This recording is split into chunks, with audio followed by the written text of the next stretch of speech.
দান সদকা করলে আল্লাহ রাব্বুল আলামিন বান্দার আমলনামায় অসংখ্য অগণিত নেকি লিখতে থাকেন। আল্লাহর হাবিব সাল্লাল্লাহু আলাইহি ওয়াসাল্লাম হাদিসের মধ্যে বলেন, মান আনফাকা নাফাকাতান ফি সাবিলিল্লাহ কুতিবাত লাহু বিসাবিমিয়াতি দিফিন। যখন কোনো ব্যক্তি আল্লাহর রাস্তায় দান করলো, কোন ব্যক্তি আল্লাহর রাস্তায় দান করে, কোনো কিছু দান করে, কুতিবাত লাহু বিসাবিমিয়াতি দিফিন, আল্লাহ রাব্বুল আলামিন ওই বস্তুর সওয়াব বাড়াইতে বাড়াইতে 700 গুণ পর্যন্ত আল্লাহ বৃদ্ধি করে দেন। মানে যদি আপনি আল্লাহর রাস্তায় 100 টাকা দান করেন, তাহলে আপনার আমল নামায় আল্লাহ তাআলা 7000 টাকা দানের সওয়াব লিখে দেন। দান করবেন 100, সওয়াব পাবেন 7000।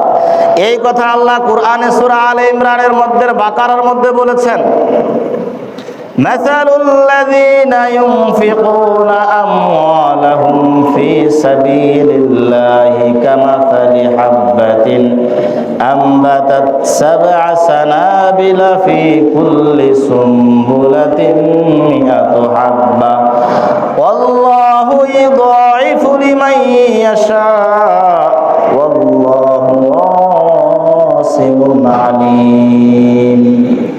আল্লাহ রাব্বুল আলামিন বলেন, তোমরা যারা দুনিয়াতে আল্লাহর রাস্তায় দান করো, তোমাদের দানের দৃষ্টান্ত হচ্ছে কামাসালি হাব্বাতিন, ওই দানের ন্যায়, ওই বৃক্ষ দানার ন্যায়, শস্য দানার ন্যায়, আমবাতাত 7 সানাবিল, মাটির মধ্যে একটা বীজ রোপণ করেছেন, ওই বীজ থেকে একটা গাছের চারা জন্ম নিছে। এমন একটা চারা জন্ম নিছে, ওই চারার মধ্যে 7টা কাণ্ড আছে, মানে 7টা শাখা বিশিষ্ট একটা চারা জন্ম নিছে।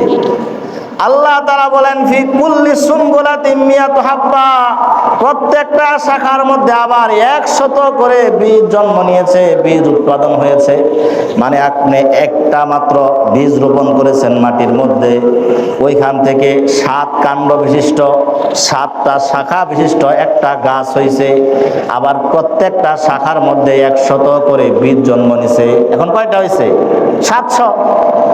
আল্লাহ তাআলা বলেন, যখন কোনো বান্দা আমার রাস্তায় দান করবে, ওই দানটাকে আমি বাড়াইয়া দেই, 700 গুণ পর্যন্ত বৃদ্ধি করে দেই।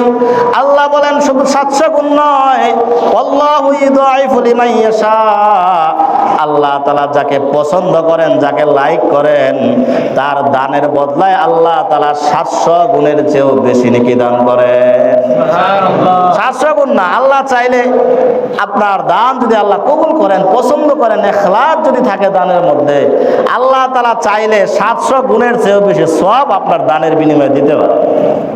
অসম্ভব না আল্লাহর কাছে কোনো কিছু।